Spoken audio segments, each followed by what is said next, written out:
দেখতে পাচ্ছি অনলি যদি কোনো হচ্ছে সমান সমান বস্তুর সাথে থাকে, কিসের সাথে থাকে? বস্তুর সাথে থাকে, সেই ক্ষেত্রে আমাদের লিখতে হবে নাথিং বাট। অনলিটা উঠে যাবে, কি হবে? নাথিং বাট হবে। উঠে গিয়ে নাথিং বাট হবে যদি কোনো বস্তুর সাথে থাকে।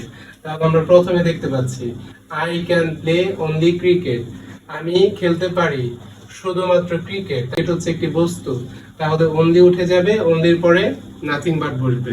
অনলি উঠে যাবে, অনলির পরে নাথিং বাট বসবে। তাহলে আমরা এই পর্যন্ত দেখে দেখে লিখবো যে আই ক্যান প্লে, এরপরে অনলির পরিবর্তে আমি কি লিখবো? Nothing but. অনলির পরে আমি কি লিখবো? Nothing but. এরপরে যা আছে দেখে দেখে লিখবো যে ক্রিকেট, ক্রিকেট ভূমিষ্ঠ। তাহলে এটা ছিল অ্যাফার্মেটিভ সেন্টেন্স, এটা হলো নেগেটিভ সেন্টেন্স।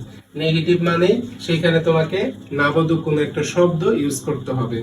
আর অ্যাফার্মেটিভ মানে হচ্ছে সেটা হ্যাবোধক, সেখানে কোনো নেগেটিভ শব্দ থাকবে না। অ্যাফার্মেটিভ মানে হচ্ছে হ্যাবোধক, সেখানে নেগেটিভ কোনো কিছু থাকবে না। আর নেগেটিভ মানে হচ্ছে নাবোধক, সেখানে তোমাকে নট জাতীয় কোনো একটা শব্দ ব্যবহার করতে হবে। 2 নাম্বার সেন্টেন্স আমরা দেখতে পাচ্ছি আই স, আমি দেখেছিলাম। স অর্থ সি, স, সি হচ্ছে দেখা, স অর্থ দেখেছিলাম। আই স, আমি দেখেছিলাম।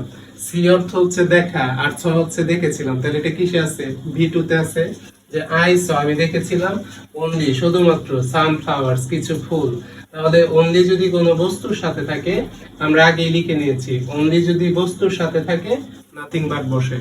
অনলি যদি বস্তুর সাথে থাকে তাহলে নাথিং বাট বসে। এটা আমাকে মুখস্থ করতে হবে। তাহলে আমরা এই পর্যন্ত দেখে দেখে লিখবো যে আই স, অনলির পরিবর্তে আমরা কি লিখবো? Nothing but. এখানে হচ্ছে অনলিটা উঠে যাবে, এরপর লিখবো নাথিং বাট, এরপর সানফ্লাওয়ার। যা আছে তাই দেখে দেখে লিখবো, যা আছে তাই দেখে দেখে লিখবো। এটা কি খুবই কঠিন যে অ্যাফার্মেটিভ থেকে নেগেটিভ করা? শুধুমাত্র অনলি তুলে দিয়ে তুমি সেখানে নাথিং বাট বসাই দিলে সেটা নেগেটিভ হয়ে গেল। নেগেটিভ মানে কি সেটা তোমাকে বুঝতে হবে।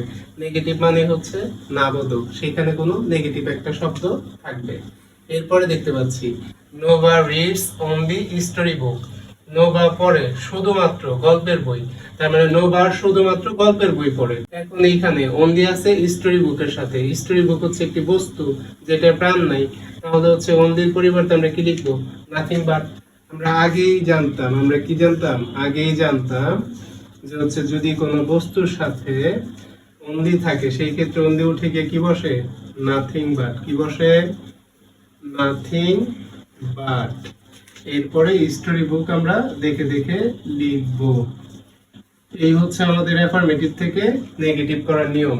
আমরা চাইলেই খুব সহজে প্রত্যেকটা সেন্টেন্সের দিকে ভালো করে লক্ষ্য করে দেখলে বুঝতে পারবো যে কোথায় কোন ক্লু বা সংকেত দেওয়া আছে।